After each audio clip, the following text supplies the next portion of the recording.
రాబోయే 15 సంవత్సరాలు కూటమి ప్రభుత్వం కలిసి ఉంటుంది. యువతిని మోసం చేయం, అభివృద్ధి సంక్షేమ సమపాలలో ఇదే విధంగా అందిస్తామని పవన్ కళ్యాణ్ చెప్పడంతో ఉన్న ఫలంగా ఒక్కసారిగా వైసీపీ నాయకుల్లో ఆందోళన మొదలైంది. నోటికి వచ్చినట్లు మాట్లాడుతున్నారు. వ్యవస్థాపూర్వకమైన చర్చలు జరపండి అని పవన్ కళ్యాణ్ చెప్తుంటే నోటికి వచ్చినట్లు మాట్లాడతారు. ఇంకా మీకు జ్ఞానోదయం అయినట్లు లేదు.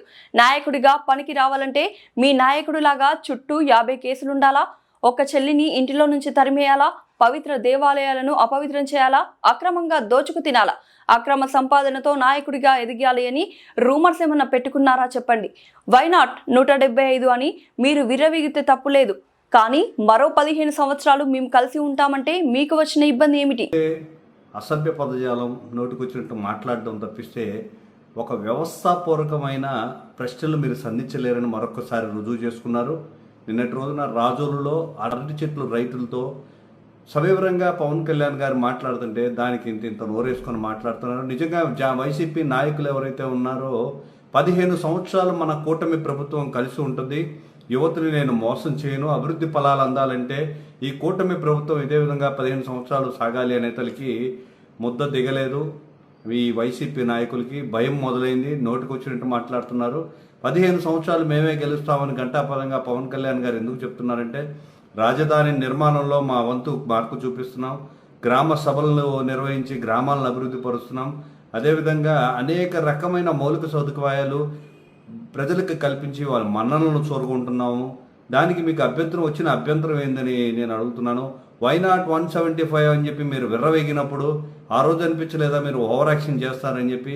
ఎటువంటి ప్రజాదరణ లేని మీరు వైనాట్ 175 అని రంకెలేసినప్పుడు, ఇంత ప్రజాదరణ చూరుకుంటూ ప్రజలకి సంక్షేమం అభివృద్ధి సమపాలలో అందిస్తున్నప్పుడు కూటమి ప్రభుత్వం 15 ఏళ్ళు వస్తుందో చోద్యమైనది నాకు అర్థం కాలేదు. అదేవిధంగా రాజకీయ నాయకుడిగా పనికిరావు అంటే, మీ నాయకుడిలాగా రాజకీయ నాయకుడు అవ్వాలంటే ముట్టి కింద 50-60 కేసులు ఉండాలా, లేకపోతే తల్లిని చెల్లిని ఇంటి నుంచి తరిమేయాలా, లేకపోతే దేవాలయాలు అపవిత్రం చేయాలా, లేకపోతే ఇసుక మైనింగ్ అక్రమంగా దోచుకొని తినాలా, ఎర్రచందనం స్మగ్లింగ్ చేయాలా, లేకపోతే మరేం చేయాలి? అక్రమ ఆస్తులతో ఒక నాయకత్వాన్ని సంపాదించుకోవాలని కూడా నేను ఈరోజు అడుగుతున్నాను.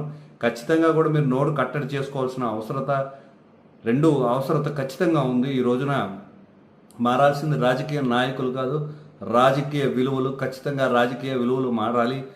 జవాబుదారీ కలిగిన రాజకీయం చేస్తున్న పవన్ కళ్యాణ్ గారు నోటుకొచ్చినట్టు మాట్లాడితే తాట తీస్తానని ఎన్నో సందర్భాల్లో తెలియజేసిన పరిస్థితి అయితే ఉంది. మళ్ళీ మేమే వస్తాం అని చెప్పి మొహం మీద ఈగలాగా తిరుగుతున్నారు. కానీ మీరు చేయబోయే అభివృద్ధి ఏంది, గతంలో చేసిన అభివృద్ధి ఏంది అనేది అందరికీ తెలిసిన విషయమే. అభివృద్ధి అనేది మీకు చేత కాదు, కేవలం దాచుకోవడం తప్పిస్తే మరి ఇంకేం చేయలేదు. ఆడెవడో వెంకటరెడ్డి అంట, వాడు నోటుకొచ్చినట్లు కనీసం మానవతా విలువలు మర్చిపోయి ఇంట్లో భార్యల గురించి బిడ్డల గురించి నోటుకొచ్చినట్టు మాట్లాడే నీకు ప్రజలు సరైన సమాధానం చెప్తారు. 111 సీట్లకి ఎంతో మెజారిటీ ఇచ్చిన ప్రజలు 11 సీట్లకు పరిమితం చేశారు. ఇప్పుడు రాబోయే రోజుల్లో 1 సీటుకు కూడా పరిమితం చేసినా కూడా మనం ఆశ్చర్యపోకర్లేదు. ఇప్పటికైనా మీ ప్రవర్తన మారండి, రాజకీయ విలువలు నేర్చుకోండి. వ్యవస్థాపూర్వకంగా సమస్యలు తెలుసుకుంటూ వాళ్ళతో మమైకం అవుతున్న పవన్ కళ్యాణ్ గారి గురించి మీరు నోటికొచ్చిన మాట్లాడితే ప్రజలు చూస్తూ ఊరుకునే సమస్య అయితే లేదు. మీరు ఎలాగో ఓడిపోయారు, పార్టీ అడ్రస్ లేకుండా పోయే పరిస్థితి కూడా ఏర్పడుతుంది. ఖచ్చితంగా ప్రజల్లో సమస్యలు తెలుసుకొని ఆ సమస్యల పరిష్కారానికి ఒక చర్చ జరుగుతుంటే పవన్ కళ్యాణ్ గారు మిమ్మల్ని అందరినీ ఆహ్వానించారు.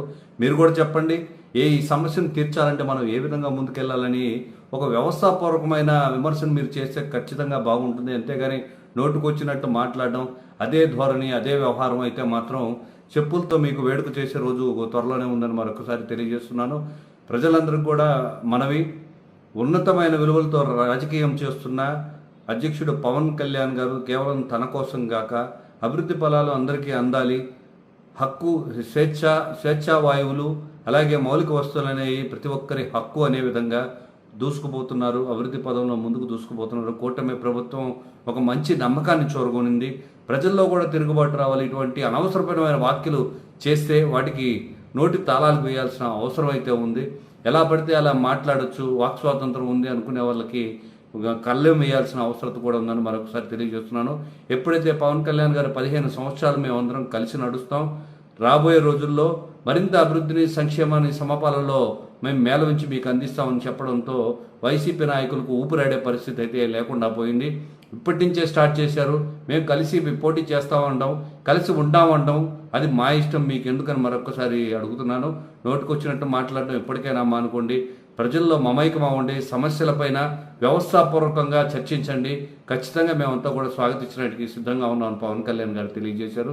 నిజంగా ఈ రోజున ప్రజల్లో తిరుగుతూ విలాసాలన్నింటినీ వదిలేసి ఒక యజ్ఞమే చేస్తున్నారు పేదల కోసం పవన్ కళ్యాణ్ గారు.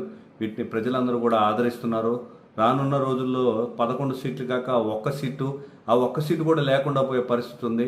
చక్కగా గమనించుకొని మీ ఉనికిని కాపాడుకోవాల్సిన బాధ్యతను కూడా గుర్తు చేసుకోండి అని మరొకసారి తెలియజేస్తున్నాను. ఎక్కడ కూడా జవాబుదారీతనంతో, ఎక్కడ దోపిడీలు, దౌర్జన్యాలు, రాజకీయాలు, అపవిత్రమైన రాజకీయాలు చేయకుండా చాలా సౌమ్యమైన రాజకీయాలు చేస్తున్నారు. ప్రజల సేవ చేస్తున్నారు కూటమి నాయకులు. మరొకసారి తెలియజేస్తున్నాను. జై జనసేన.